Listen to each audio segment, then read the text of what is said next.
Okay, આપણી પાસે આજનો જે ટોપિક જોઈએ છે, જે આપણે ટેક્સ્ટબુકમાં આપ્યું છે ઈએમએફ બરાબર બીએલવી નો ઇક્વેશનના આધારિત સળિયાની ગતિના પર, એ જ ટોપિકનો છે. પણ હું પહેલા તમને ક્લિયર કરવા માંગુ છું કે આજનો જે લેક્ચર હશે એ જી નીટ બેઝ ઉપર હશે. એને ગુજરાત બોર્ડ ગુજકેટના આધારિત કોઈ લેવા દેવા છે નહીં. હું પહેલા તમને કહું છું કે જે લોકો ગુજકેટ અને ગુજરાત બોર્ડની પ્રિપેરેશન કરતા હોય એમના માટે આજનો લેક્ચર છે નહીં. આજનો લેક્ચર જે લોકો જી નીટની થોડી એડવાન્સ પ્રિપેરેશન કરે છે એમના માટે છે. અહીંયા હું પહેલા ક્લિયર કરું છું કે આખો કોન્સેપ્ટ, અને પછી આપણે આગળ જે ટોપિકની જરૂર છે એવા ટોપિકનું રિવિઝન લઈએ છીએ. તો દરેક જણા ધ્યાન આપે કે અહીંયા આપણી પાસે એક આ રાતનો સળિયો છે જેનો અવરોધ તાર છે, એનો અવરોધ આર છે. હવે એના ઉપર એક સળિયો છે, આ સળિયાને અહીંયા મૂકી દીધો છે.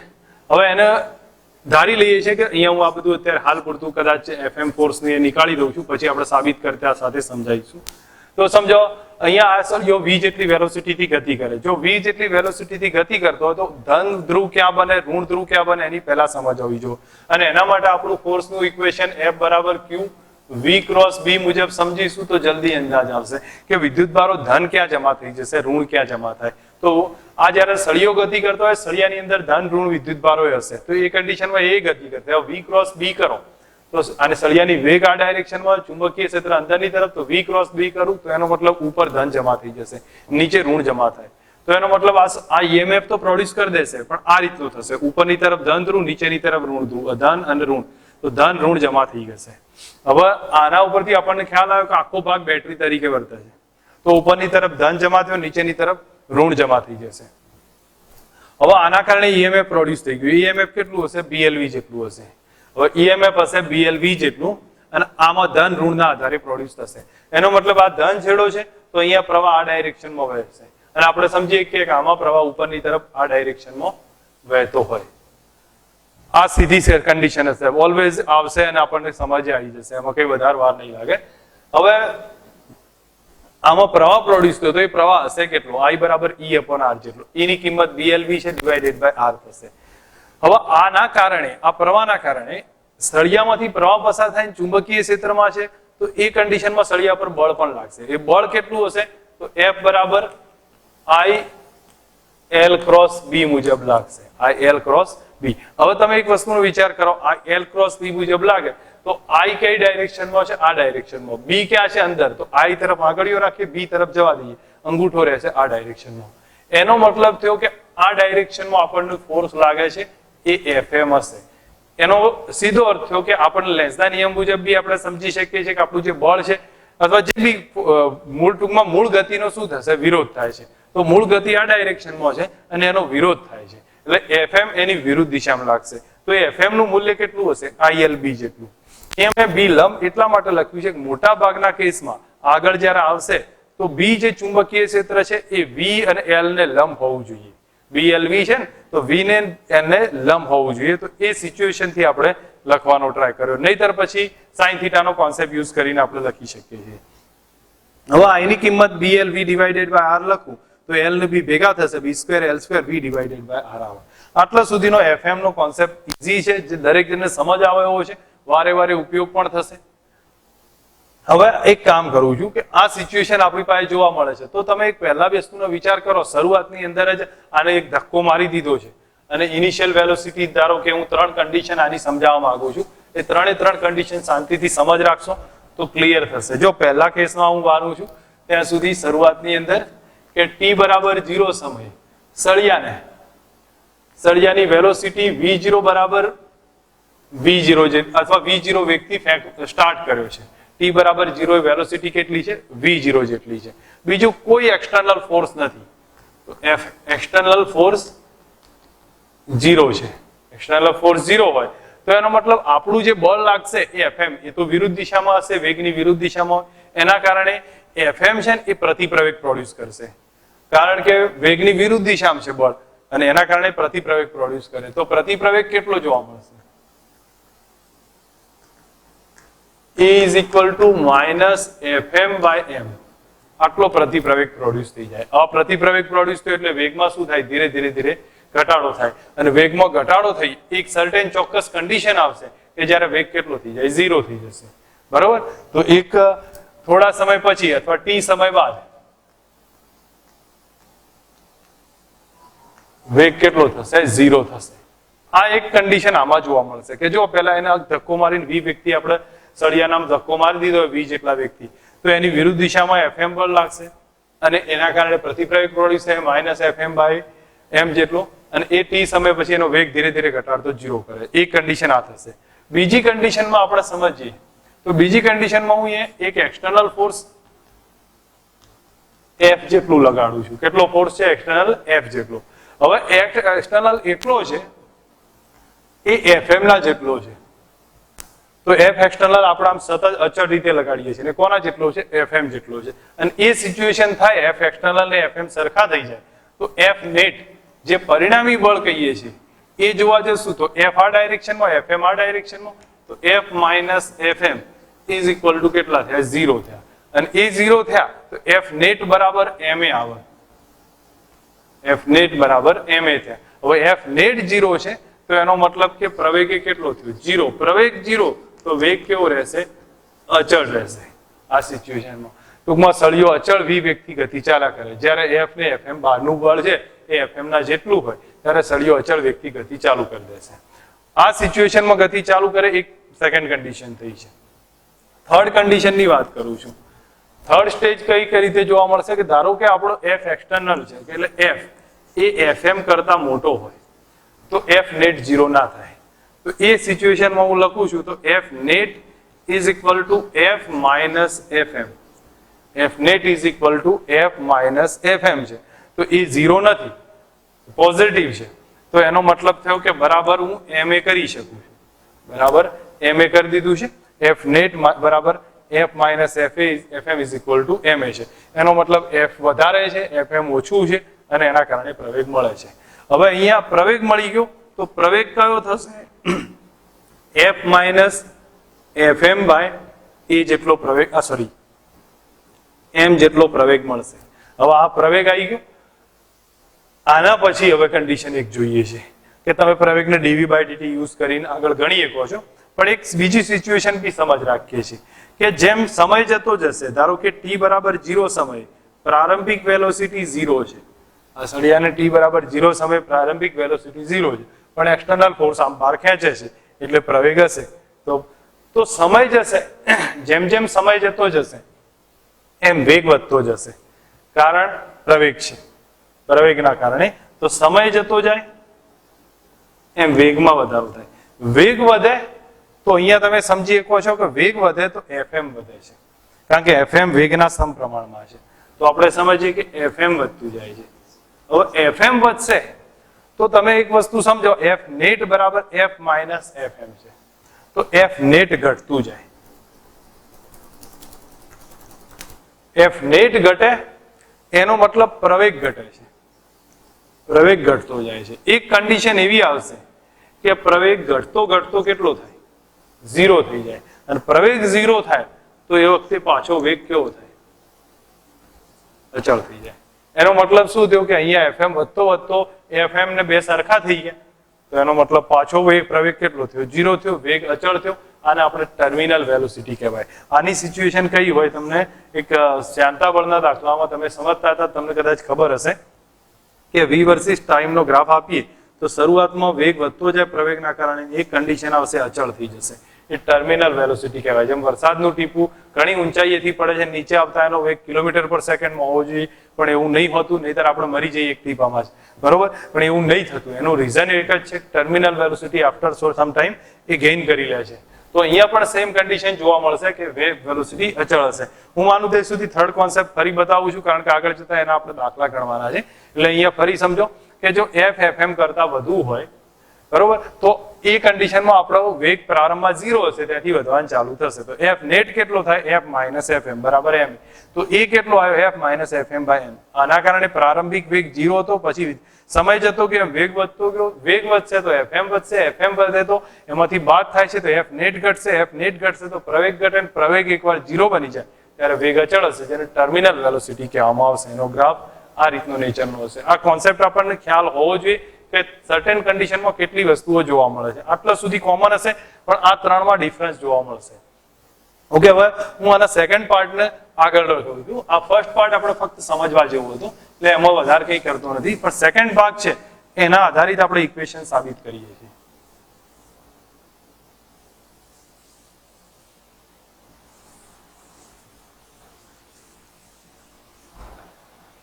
તો સેકન્ડ પાર્ટમાં આપણે સમજીએ કે મેં તમને કહ્યું હતું F બરાબર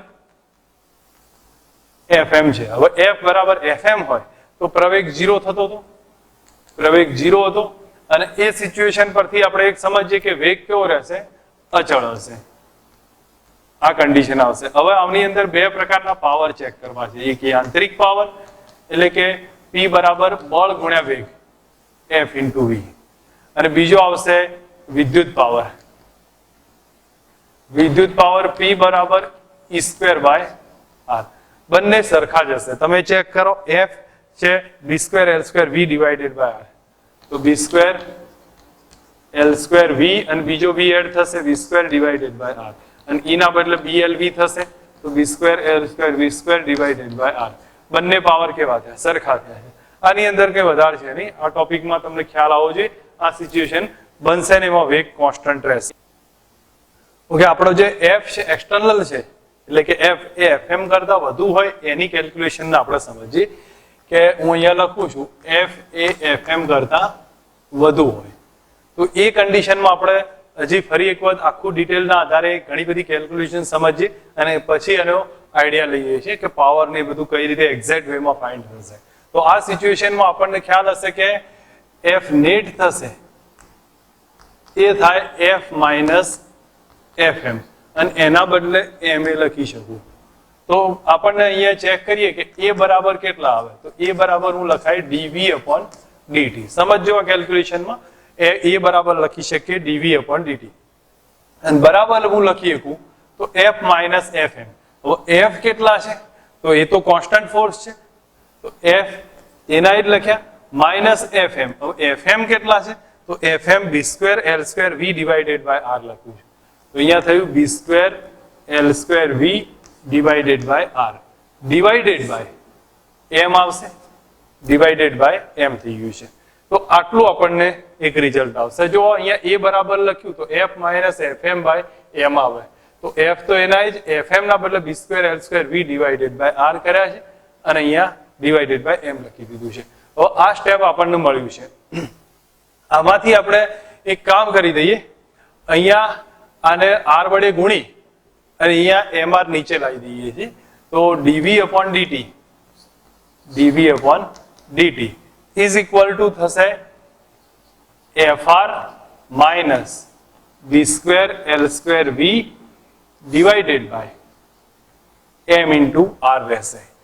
હું એક કામ કરીશ, આ v વાળું સ્ટેપ આ છે તો એને આની નીચે લાવી દઉં છું, અને આ સ્ટેપને અહીંયા સામે લઈ જઈએ છીએ, બરોબર. તો 1 upon dt ઉપરથી આખું સ્ટેપ આપણને જોવા મળશે. તો અહીંયા થશે 1 upon fr minus b square l square v, અને અહીંયા dv રહે અને નીચે, અને બરાબર સામે dt જશે, dt અને નીચે રહેશે અહીંયા 1 upon mr રહે, આના બદલે આટલું સ્ટેપ રહેશે. હવે અહીંયા નીચે લાવી દીધા, આ બાજુમાં dv રહ્યા છે, ઇઝ ઇક્વલ ટુ dt સામે ગયા, નીચે mr રહ્યા છે. આનું ઇન્ટિગ્રેટ કરીએ છીએ. ઇન્ટિગ્રેટ કરીએ તો હવે અહીંયા આ રીતે ઇન્ટિગ્રેશન કરું છું. તો ઇન્ટિગ્રેશનમાં લિમિટ જોઈએ તો પ્રારંભમાં આની લિમિટ 0, વેગ 0 હતા, તો 0 થી v છે, સમયની લિમિટ 0 થી t છે. અહીંયા થોડુંક અલગ પાડી દેજો એટલે આમાં ભેગું ના થાય, બરાબર. આટલું એક સંકલનમાં જોવા મળશે. હવે આમાં 1 upon x જેવું સંકલન છે. હું તમને અહીંયા સાઈડમાં સમજાવી દઉં છું કે 1 upon ax હોય સંકલનમાં અને dx આ ટાઈપનું સ્ટેપ આવતું હોય તો આપણે અહીંયા લખીએ તો 1 upon ax નું ln x થાય, પણ એનો જે સહગુણક છે ને x નો, એનું આ ટૂંકમાં ax નું વિકલન કરી નાખીએ તો ax નું વિકલન x નું 1 થશે, તો અહીંયા a આવે, એ નીચે આવી જશે, આ ટાઈપે સ્ટેપ બને. તો અહીંયા કેટલું થાય, આનું જે સંકલન હું કરું તો આમાં ln fr minus b square l square v થાય. હવે v નો સહગુણક કેટલો, તો આ સ્ટેપ છે, એમાં v નો સહગુણક, આ તો અચળ પદ છે એટલે 0 થશે. v નો સહગુણક જોવા જાઓ તો બી સ્ક્વેર એલ સ્ક્વેર છે અને કઈ નિશાની માઇનસ એ નીચે આવશે તો 1 minus B square L square આટલું રહેશે. અહીંયા 1/mr બહાર નીકળી જાય 1/mr બહાર નીકળી જાય અને અહીંયા 1 નું સંકલન થઈ જાય t તો આપણા માટે t આવશે. લિમિટ આની લખાય 0 થી t આની લખાય 0 થી v થશે. ઓકે અહીંયા થોડુંક આ સાઈડનું સ્ટેપ આપણે નીકાળી દઈએ છીએ કારણ કે હવે જરૂર પડશે અમુક સ્ટેપમાં તો અત્યારે હાલ આ ભાગમાં સાઈડમાં થોડું નીકાળી દઉં છું. હવે અહીંયા જે કેલ્ક્યુલેશન છે એમાં તમે જુઓ તો આપણા માટે થઈ જશે ln fr minus B square L square V divided by સમજો એક વાર હું અહીંયા વી લખ્યું છે માઇનસ કરી અથવા અહીંયા લખી દઉં માઇનસ કરી ln વી ના બદલે 0 લખું તો કેટલા આવે fr આવશે બરોબર. આ minus B square L square સામે ગુણી કાઢું છું તો થઈ જશે minus B square L square T divided by mr B square L square T divided by mr થશે. હવે આમાં ln x minus ln y એટલે ln x બાય y તમે ડાયરેક્ટ પણ લખી શકો છો તો અહીંયા થશે ln fr minus B square L square V divided by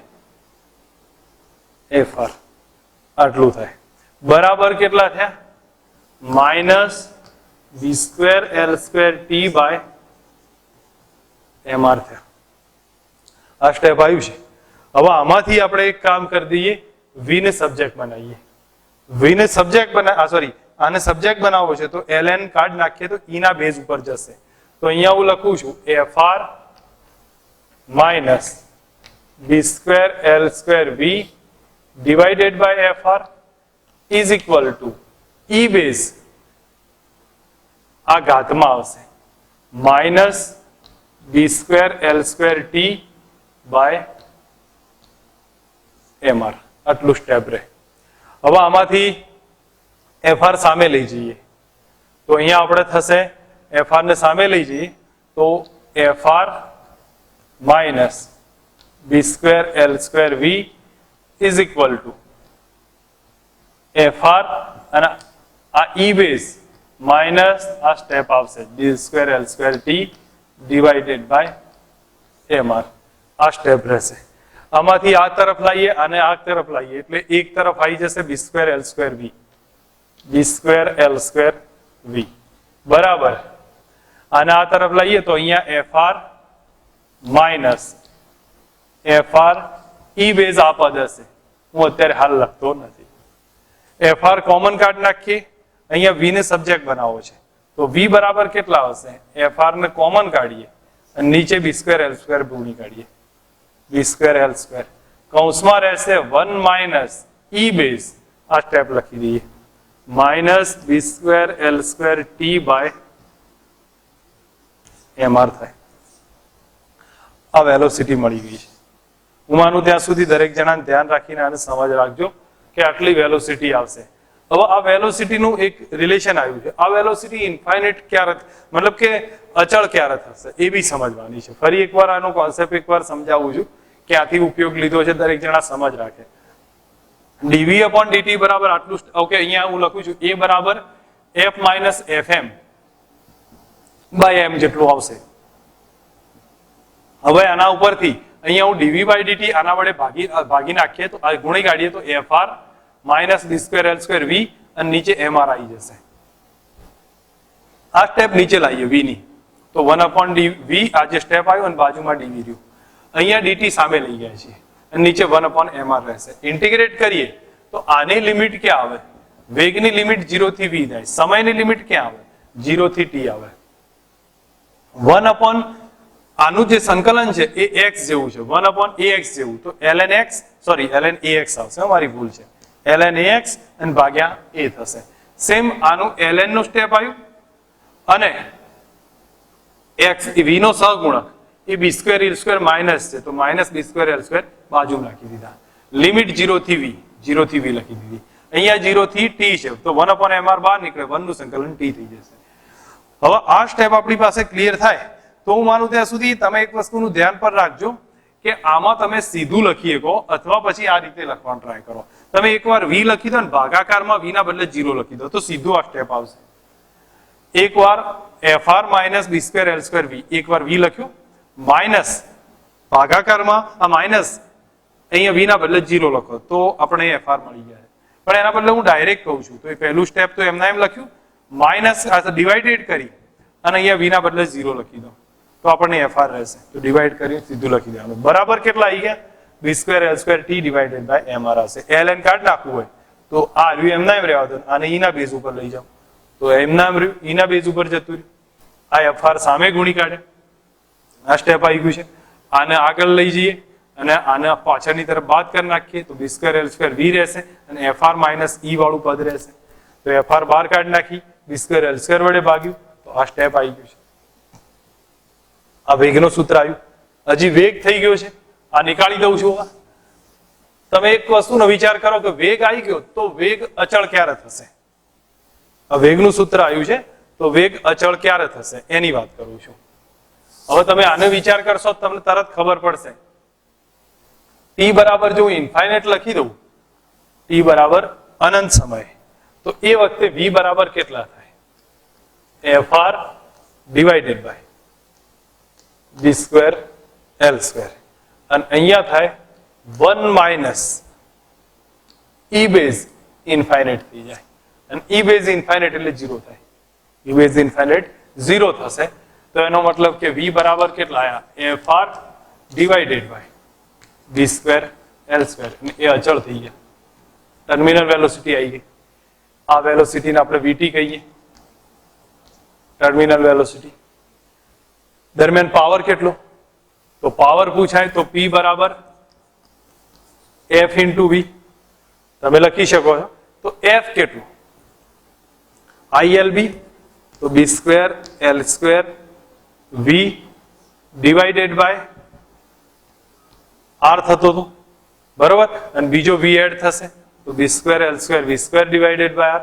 તો તમે v ની કિંમત જો તત્કાલીન પાવર પૂછાય તો આ લખી દેવાની અને તત્કાલીન ના પૂછાય કે ધારો કે અચળ થાય ત્યારે પૂછાય તો આ લખવાની. એથી કોઈ વધારે પડતું નથી. આ તો મેં ડેપ્થ સુધી બતાવ્યું, આટલા સુધી વધારે નહીં આવે, પણ v ની કિંમત તમને જે પૂછાય એ મુજબ લખવાની આવશે. આ એક સીધી કન્ડિશન થઈ. હવે તમને હું આમાં એક સીધી વસ્તુ સમજાવવા માંગુ છું કે આવો એક્ઝામ્પલમાં આપણે ક્યાં ક્યાં યુઝ કરી શકીએ છીએ, કઈ જગ્યાએ એનો ઇક્વેશનનો ઉપયોગ આવે છે એ સમજવાનો ટ્રાય રાખીએ. તો આ એક્ઝામ્પલ ઇઝી કઈ રીતે બનશે એ સમજીએ. તો હું માનું ત્યાં સુધી જ્યાં જ્યાં આવી સિચ્યુએશન જોવા મળે છે ત્યાં યાદ રાખવાનું કે એક 3 કન્ડિશન હું તમને આમાં બતાવું છું. f કેટલો છે પહેલા વિચાર લેજો. તમને અલગ અલગ દાખલા બનશે ખરા પણ એ બધા દાખલાનો સાર એક જ હશે. તો f કેટલો છે એ તમારે નક્કી કરવાનું અને b લંબ છે એ કેટલું છે. કોને લંબ? તો v ને l ને બધાને લંબ હોય એવો b નો ઘટક કેટલો. અહીંયા તો લંબ જ છે એટલે આપણે એ બધી વસ્તુને ધ્યાન રાખીને સીધું લખી શકીએ છીએ, પણ આ લંબ ઘટક કેટલો આટલું બે ધ્યાન રાખશો તો હું માનું ત્યાં સુધી અહીંયા તમને સીધું સરળ જવાબ આવતો જશે. ઓકે, આનો બીજો એક દાખલો ચેક કરીએ ને એમાં બસ મેથડનો ઉપયોગ કરીને સમજાવીશ તમને, એમાં સમજ આવશે હું શું કહેવા માંગુ છું.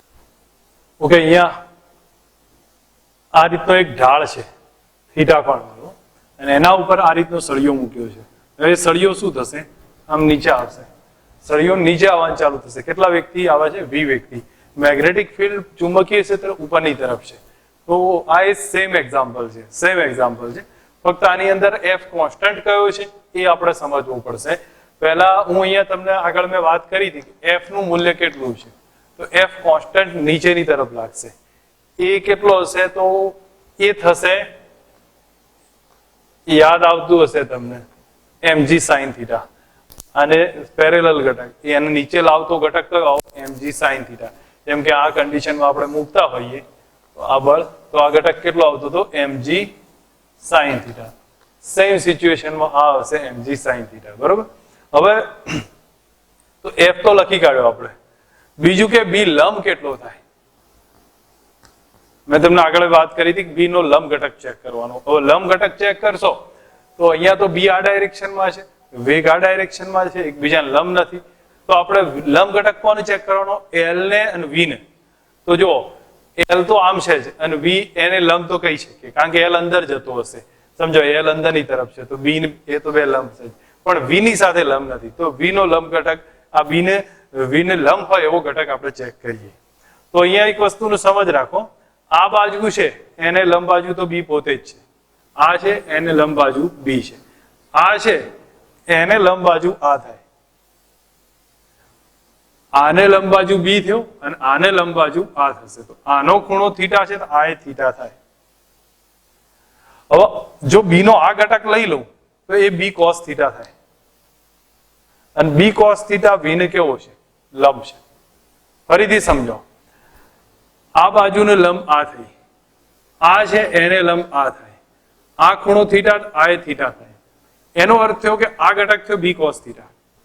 બી કોસ થીટા છે વી ને લંબ છે, બી કોસ થીટા વી ને લંબ જોવા મળે છે. એનો મતલબ કે આપણો જે લંબ ઘટક હતો એ કેટલો થઈ ગયો?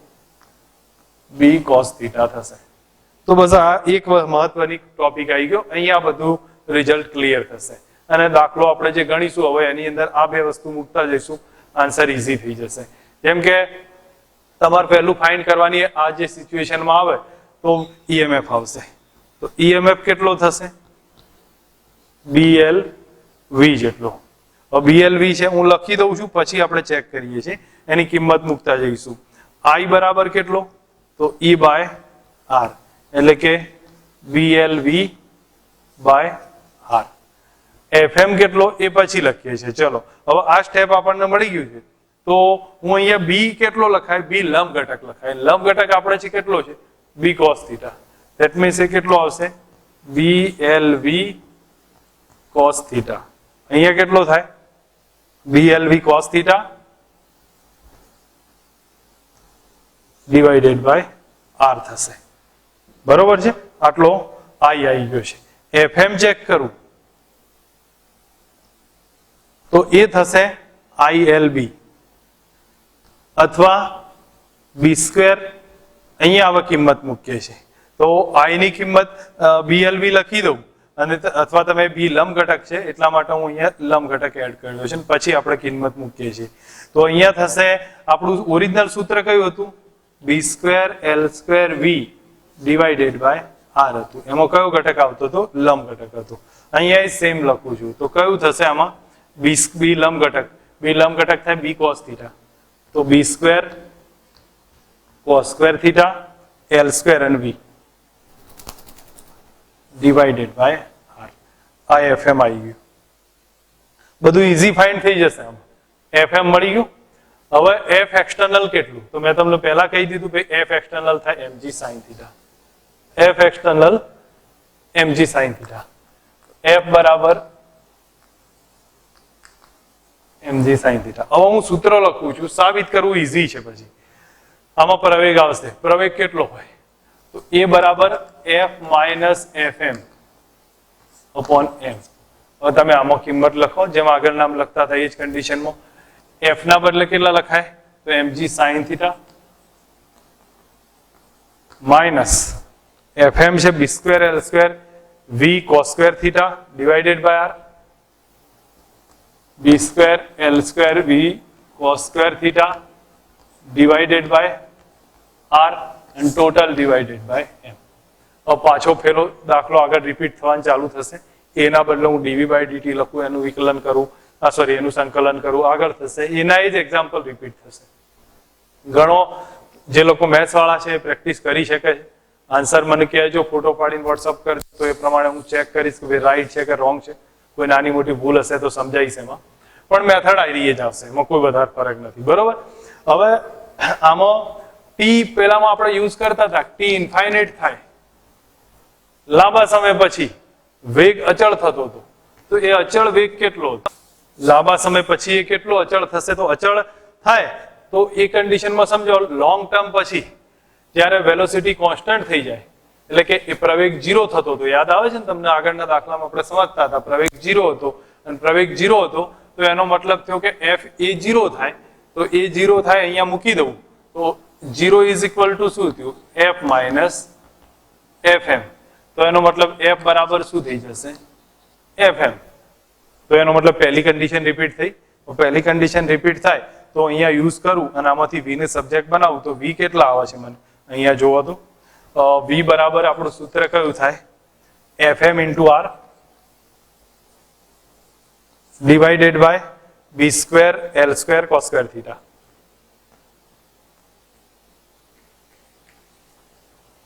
બસ આ ટર્મિનલ વેલોસિટી આવી. ઘણીવાર fm બરાબર f છે તો f ની કિંમતે મૂકેલી હોય, fm બરાબર f લખી દે તો આ લોકો શું લખે? f into r b square l square cos square theta. તો v બરાબર f ના બદલે લખી દઈએ mg sin theta, mg sin theta into r અને નીચે આવે b square l square cos square theta. એક આ સ્ટેપ બની શકે છે. કઈ કન્ડિશનમાં બન્યું એકવાર ફરી રિવિઝન લઉં છું કે ધારો કે આ સળિયો નીચે આવતો હોય તો મેં તમને કહ્યું હતું પહેલા તો f એક્સટર્નલ શોધી કાઢો અને b લંબ શોધો. તો f એક્સટર્નલ કયો છે? તો f એક્સટર્નલ થાય mg sin theta. એની વાત અહીંયા પૂરી કરી છે. v લંબ ઘટક કેટલો છે b નો?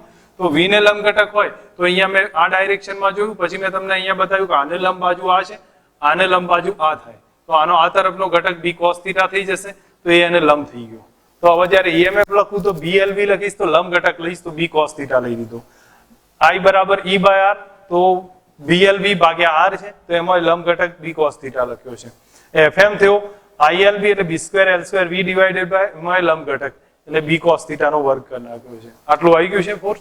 હવે ધારો કે આગળ સમજીએ તો આપણો f એક્સટર્નલ થયો mg sin theta. એ બરાબર f minus fm by m થાય છે. આગળ આપણે સમજા પ્રવેગ આવતો હતો એ અને એના કારણે વેગમાં વધારો થતો ને એક કન્ડિશન ઇન્ફાઇનાઇટ સમય આવશે 0 થઈ જશે પ્રવેગ. પ્રવેગ 0 થાય તો અહીંયા હું 0 કરી દઉં તો f minus fm, f બરાબર fm થઈ ગયા ત્યારે પ્રવેગ 0 થશે. એટલે બાહ્ય બળ ને બંને બળ સરખા થાય, પ્રવેગ 0 થાય તો એ વખતે વેગ કેટલો હોય તમને પૂછે તો અહીંયા જ આ જ વેગને સૂત્રનો કરતા બનાવી દેવાનો આમાંથી અને એમાં fm ના બદલે f થાય છે તો f ના બદલે mg sin theta લખો, જવાબ આવી જશે. બરોબર. પાવર પૂછે તો f into v કરી દેજો. I f લઈ અથવા mg sin theta લઈ અને v સાથે મલ્ટિપ્લિકેશન કરો. રિલેશન સમજજો તો ક્લિયર થશે અહીંયા. ઓકે. હવે એવું જ બીજી કન્ડિશન બતાવું છું. અલગ અલગ રીતથી પણ એક જ વસ્તુ સમજાવું છું, કઈ નવું નથી. ધારો કે આ જ સળિયો આ સિચ્યુએશન આપી છે, નીચે પડતો હોય v વેલોસિટી થી, તો મને કહો લંબ ઘટક તો આ તો l જ છે, મેગ્નેટિક ફિલ્ડ આ ડાયરેક્શનમાં છે અંદરની તરફ એટલે b લંબ બરાબર b છે. પહેલા જ લખી દેવાનું b લંબ બરાબર તો b જ છે અને f એક્સટર્નલ બરાબર mg થાય. સળિયાનું જ વજન બીજું કઈ છે નહીં. f એક્સટર્નલ બરાબર mg. તો બધા ઇક્વેશનો ફટાફટ આપણે યુઝ કરતા જઈએ. તો આ સિચ્યુએશનમાં નીચે આવશે તો તમને તરત ખ્યાલ આવી જશે કે ભાઈ આમાં EMF પ્રોડ્યુસ થશે એ કેટલું હશે? BLV જેટલું. I કેટલો હોય? E by R જેટલો એટલે કે BLV by R થશે. FM કેટલું? V square L square V divided by R. આટલું થઈ ગયું. હવે પ્રવેગ કેટલો? તો A બરાબર F minus FM upon R.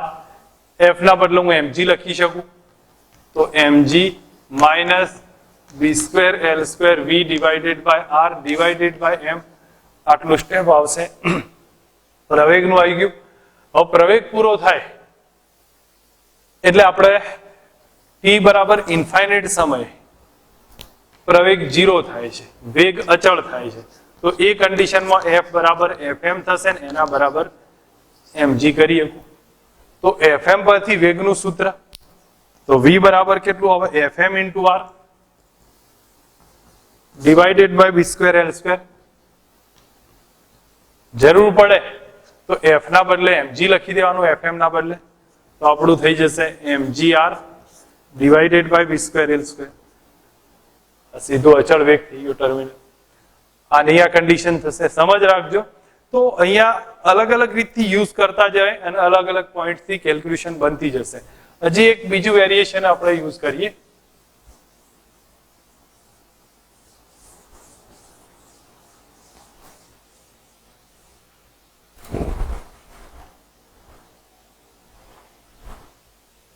જો અહીંયા આ નીચે આવતો હોય આ રીતનો જ ભાગ છે, અહીંયા સળિયો મૂક્યો છે, v વેલોસિટી થી નીચે આવે છે, અહીંયા એક કેપેસિટર મૂકીએ છીએ, આગળ રેઝિસ્ટન્સ મૂકતા હતા ભાઈ, હવે કેપેસિટર મૂકી દીધું છે.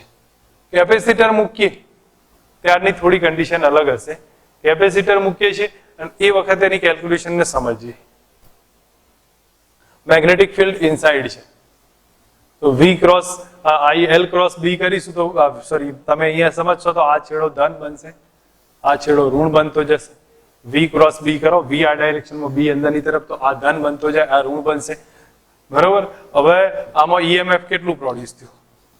તો EMF પ્રોડ્યુસ થયું BL v જેટલું, પહેલા તો નીચે આવે છે એટલે તો BL v જેટલું થાય તો અહીંયા આ કેપેસિટરની આ પ્લેટ ધન બનતી જશે, આ પ્લેટ ઋણ બનતી જાય. સિચ્યુએશન વાઇઝ આ પ્લેટ ધન બનશે ઉપરની, આ ઋણ બનતી જશે. તો હવે થશે કેવું કે ભાઈ આની અંદર જમા થતો વિદ્યુતભાર કેટલો? તો Q બરાબર C ઇન્ટુ V ગણીએ, અહીંયા C ઇન્ટુ EMF લખી શકીએ. હવે EMF છે BLV જેટલો, તો Q બરાબર અહીંયા હું લખું છું BLV જેટલો. પણ તમને જેમ ખ્યાલ હશે કે ભાઈ આની અંદર આપણે એક્સટર્નલ ફોર્સ અને B લંબ પહેલા ચેક કરીએ, તો F એક્સટર્નલ જોઈશું તો mg આવશે, લંબ આ B લંબ છે એ B જેટલો જ છે, એટલે એમાં વધારે માથાકૂટ નહીં કરતા. પણ તમને અંદાજ આવશે કે નીચે આવતું જશે એમ વેગ વધતો જશે.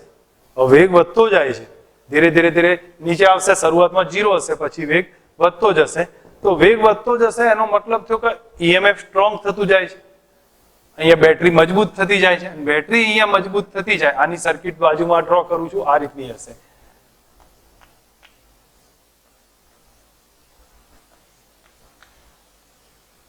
આ કેપેસિટર છે, તો આની બેટરીનું સ્ટ્રોંગ વધતી જાય છે, એનો મતલબ કે ધન વિદ્યુતભાર અહીંયા વધારે વધારે જમા થતો જશે. વધારે જમા થતો જાય એનો મતલબ થયો કે પ્રવાહ ચાલુ છે. પ્રવાહ ચાલુ હોય તો એ આપણને મળશે, તો એ પ્રવાહ કેટલો? તો I બરાબર કેટલો આવે? dq by dt. dq by dt કરીએ તો BL તો બહાર નીકળી જશે, V નું લખાય, તો dV by dt તો કેટલા આવે? BL A થઈ ગયા, પ્રવેગ આવી ગયો અહીંયા, I બરાબર BL A થાય. ફરીથી એકવાર આઈડિયા લઉં છું કે જેમ અહીંયા નીચે આવતો ગયો એમ વેગ વધતો ગયો, EMF વધતો જશે, EMF વધશે તો આના બે છેડા વચ્ચેનો વિદ્યુતભાર એ શું થવા લાગશે? વધતા જવાનો. બરોબર છે.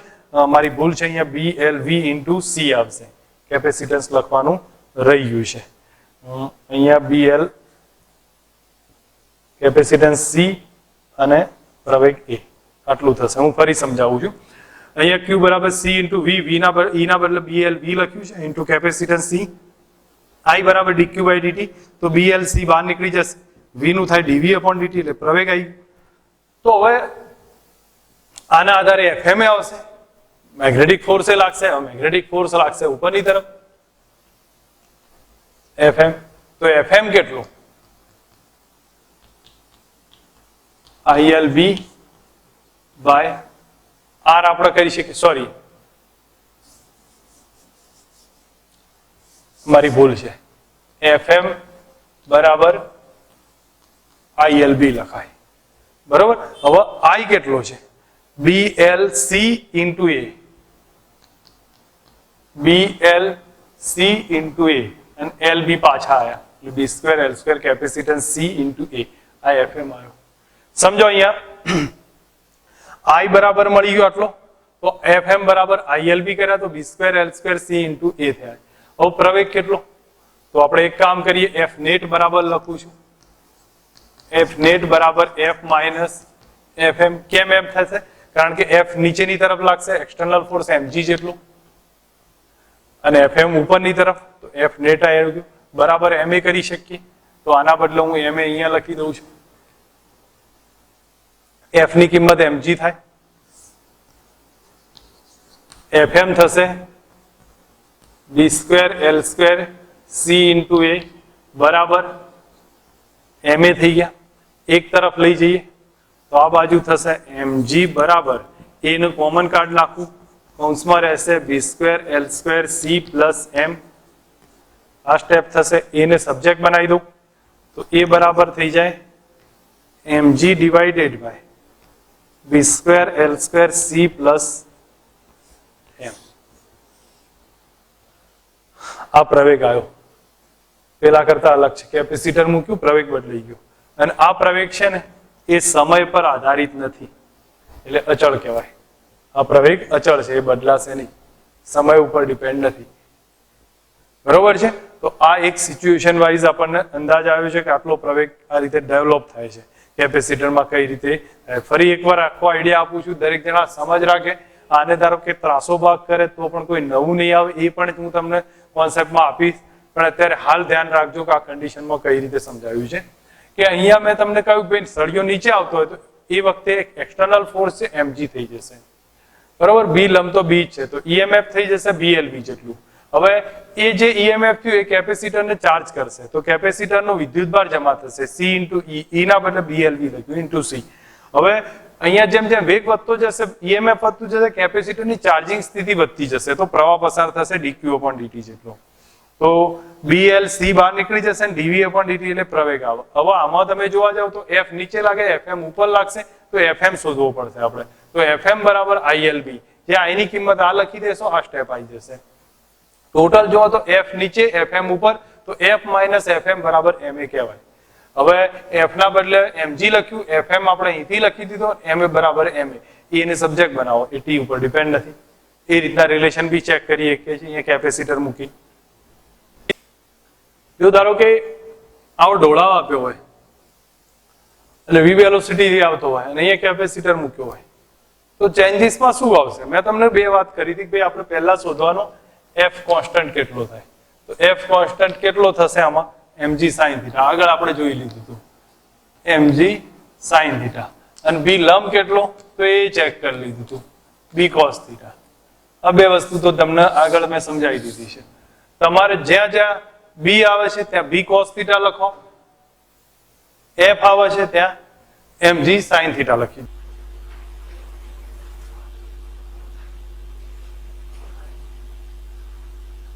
ઇનસાઇડમાં મેગ્નેટિક ફિલ્ડ આપ્યું છે. હવે આમાં દરેક તારનો અવરોધ 2 ઓહ્મ છે. આ દરેક તારનો અવરોધ 2 ઓહ્મ જેટલો ધારી લીધો છે. અહીંયા એક બીજો તાર મૂક્યો છે, 19 ઓહ્મ અવરોધ છે એનો, 5 સેન્ટીમીટર પર સેકન્ડ. આ લેન્થ આપી છે 4 સેન્ટીમીટર. એટલે તમને ખ્યાલ આવી જશે સળિયાની લંબાઈ કેટલી છે, 4 સેન્ટીમીટર છે.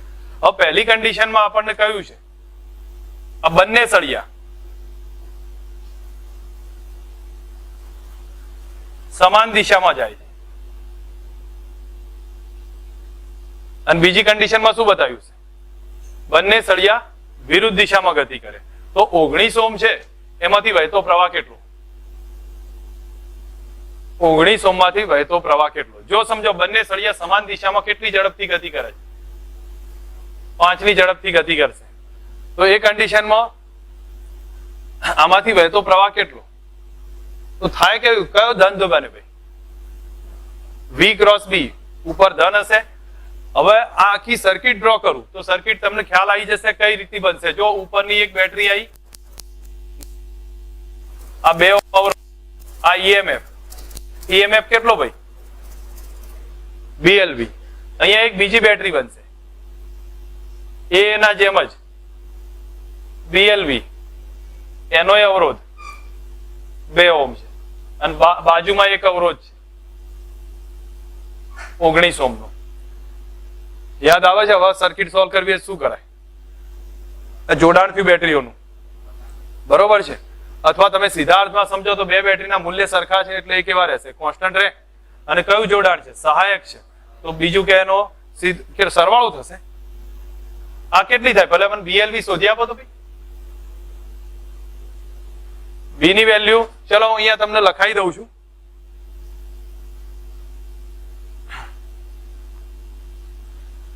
કોઈ અત્યારે હાલ પૂરતી 1 ટેસ્લા લઈ લઈએ છે તો 1 B ની વેલ્યુ લેવું છું, પછી જે હોય એથી કોઈ ફરક નહીં પડે. આપણે ફક્ત એક સમજવાનું જ છે. 1 ટેસ્લા લીધું છે, L બરાબર કેટલા લઉં છું? 4 સેન્ટીમીટર. એટલે 4 ગુણ્યા 10 ની -2 અને વેલોસિટી છે એ 5 સેન્ટીમીટર ના બદલે હું અત્યારે હાલ કેટલી રાખું છું? 5 મીટર પર સેકન્ડ. કારણ ઘણો વોલ્ટેજ નાનો થઈ જશે એટલે અત્યારે 5 મીટર પર સેકન્ડ રાખું છું. બોલો કેટલો થશે આન્સર? ઈએમએફ કેટલો આવ્યો 5 ગુણ્યા 0.2 વોલ્ટ આટલો ઈએમએફ આવી ગયો તો બંને બેટરી કેટલા વોલ્ટેજની છે 0.2 ની. તો આની એક સમતુલ્ય બેટરી બનાવો તો સમતુલ્ય અવરોધ તો કઈ બેટરી બને ભાઈ? આ 19 હશે. ચલો મને એમ કહો આ 2 ને 2 સમાંતર તો રિઝલ્ટ કેટલું આવે? ભૂલી ગયા છો બધું? 1 આવશે તો આનો 1 ઓહ્મ થશે અને આ બંને સરખા છે એટલે કેટલો રહે 0.2 જ રહે, સમાંતર જોડાણ છે તો એનો ઈએમએફ કેટલો 0.2 વોલ્ટ. અને ના ખ્યાલ આવતો હોય તો કયું રિલેશન E2R1 વત્તા E1R2 divided by R1 plus R2 તો એ જ થશે રિલેશન, કારણ કે ઈ કોમન છે બહાર નીકળી જશે તો આની વેલ્યુ આટલી આવી જશે. હવે બોલો આનો પ્રવાહ કેટલો? તો I બરાબર શું કરીએ કહો? E divided by R plus small r. E ની વેલ્યુ છે 0.2, કેપિટલ R ને બેનો સરવાળો કરવું એટલે કેટલા આવે 20 થશે તો I બરાબર આના ઉપરથી કેટલા મળી જશે 0.01. આ એક પ્રવાહ મળશે. સેકન્ડ ક્વેશ્ચન પૂછું છું, બંને બેટરી વિરુદ્ધ દિશામાં જતી હોય, બંને બેટરી વિરુદ્ધ દિશામાં જતી હોય તો પ્રવાહ કેટલો? બેટરી વિરુદ્ધ દિશામાં જાય તો એક આમ જાય છે, એક આ ડાયરેક્શનમાં જશે. બીજામાં લખું છું બંને બેટરી વિરુદ્ધ દિશામાં જાય. વિરુદ્ધ દિશામાં જશે તો આપણું બંધારણ જે આ થશે એમાં આ ડાયરેક્શનમાં V ક્રોસ B કયો નીચેનો ધન બને કે તો નીચેનો ધન બની જશે અને આ રીતની પહેલી કન્ડિશન એનો રેઝિસ્ટન્સ આ રીતે હશે.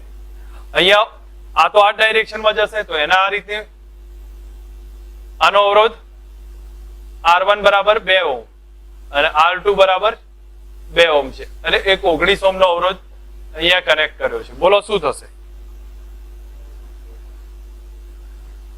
ઈએમએફ તો 0.2 વોલ્ટ જ રહેવાનો એટલે તો કોન્સ્ટન્ટ હશે, એનો કોઈ ફરક નહીં પડે. તમને ના ખ્યાલ આવતો હોય તો બોલો આ કઈ કન્ડિશનમાં છે? વિરોધક છે ને, વિરોધક હોય તો તમને જો ઇક્વેશન ઇક્વિવેલન્ટ નો ના ખ્યાલ હોય તો બનાવો, બાકી સીધી સમજ પડે એવું છે. કયું આવે? E1 R2 minus E2 R1 R1 plus R2. ચલો હવે લખો કિંમત.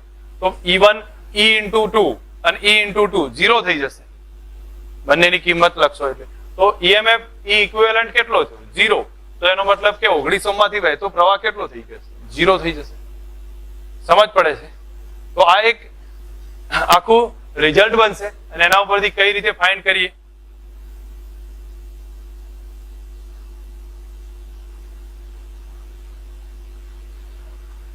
હવે ક્વેશ્ચનમાં ચેન્જ કરું છું. ક્વેશ્ચન તમારે લોકોએ નોટ કરવો હોય તો કરી રાખીએ અથવા ચલો હું બીજો ક્વેશ્ચન આની સાથે જ બતાવું છું, આ નિકાળ દઉં છું. બરોબર. હવે ક્વેશ્ચનમાં એ રીતનું વેરિએશન આપ્યું છે કે આ 19 ઓહ્મ નો રેઝિસ્ટન્સ કાર્ડ નાખ્યો છે, 19 ઓહ્મ નો રેઝિસ્ટન્સ કાર્ડ નાખ્યો છે. હવે પ્રવાહ કઈ ડાયરેક્શનમાં વહેશે? ચલો બંને એક જ ડાયરેક્શનમાં જતા હોય ત્યારે કેટલો વહે, વિરુદ્ધ દિશામાં જતા હોય ત્યારે કેટલો વહે? એક દિશામાં જાય તો 0 આવે, કારણ કે મેં તમને સમજાવ્યું હતું. પ્રધાન ખ્યાલ આવે છે કે નહીં આવતો? બરોબર. અને ના ખ્યાલ આવે તો એક વસ્તુ બસ સમજી લો, જે લોકોને સમજ ના પડતી હોય, જો બે એક દિશામાં જાય તો ઈએમએફ તો દરેક સળિયામાં કેટલો ક્રિએટ થવાનો 0.2 વોલ્ટ. આ આપણે કાઢ નાખ્યો છે. તો હવે આ બે જ બેટરી રહેશે તો આ તો એક જ ટાઈપની રહે. અહીંયા તમે ચેક કરો, ઋણ થી ધન, ધન થી ઋણ શું થઈ જશે? 0 થઈ ગયું. તો અહીંથી આનું ઈએમએફ ઈ જેટલું, આનું પણ ઈ છે. ઋણ થી ધન ગયા, ધન થી ઋણ ગયા તો એ કન્ડિશનમાં ઈ ઇક્વિવેલન્ટ કેટલો આવ્યો 0. તો આ ઇક્વિવેલન્ટ કેટલો થશે 0 થઈ જાય પહેલા કેસમાં. ક્યારે? બંને એક જ દિશામાં ગતિ કરતા હોય ત્યારે, જે હું અહીંયા લખી દઉં છું, બંને એક જ દિશામાં ગતિ કરે. અને બીજી કન્ડિશન બંને, ચલો અહીંયા લખેલું છે બંને વિરુદ્ધ દિશામાં ગતિ કરે તો શું ચેન્જ આવશે? તમે લોકો સમજો. આ ક્યાં જશે? હવે આ ડાયરેક્શનમાં, અને આ ડાયરેક્શનમાં જાય તો V ક્રોસ B નીચેનો ધન બનશે, ઉપરનો ઋણ અહીંયા આ થશે. બોલો હવે અહીંથી પ્રવાહ નીકળે કે નહીં? અહીં ચલો ધન થી ઋણ, અહીંયા ધન થી ઋણ બે સહાયકમાં છે તો I બરાબર total EMF 2E divided by total અવરોધ R પ્લસ R, તો I બરાબર કેટલા છે? 2 ઇન્ટુ કેટલા લખાય? 0.2 ડિવાઇડેડ બાય કેટલા? 2 પ્લસ 2 4 થશે અને આ પ્રવાહ મળી જશે. મેથડ સમજ પડી જશે. પ્રવાહ કઈ ડાયરેક્શનમાં ક્રિએટ થશે, કયો બનશે તમને સમજ હોવી જોઈએ. લખવાનું શું હશે? બે એક દિશામાં ગતિ કરે ને 19 કાઢ નાખ્યો છે. અહીંયા 19 આગળનામાં પણ કાઢી અને વિરુદ્ધ દિશામાં ગતિ કરાવે છે. ભ્રમણ કરતો હોય તો ઈએમએફ કેટલો જનરેટ કરશે એને અહીંયા સમજીએ. સળિયો કે L લંબાઈનો એક સળિયો મૂક્યો છે અને એ ઓમેગા ઝડપથી ભ્રમણ કરે છે કન્ટિન્યુ આ રીતે. ચલો એમાં કઈ રીતે મેગ્નેટિક ફિલ્ડ ઇનસાઇડ છે.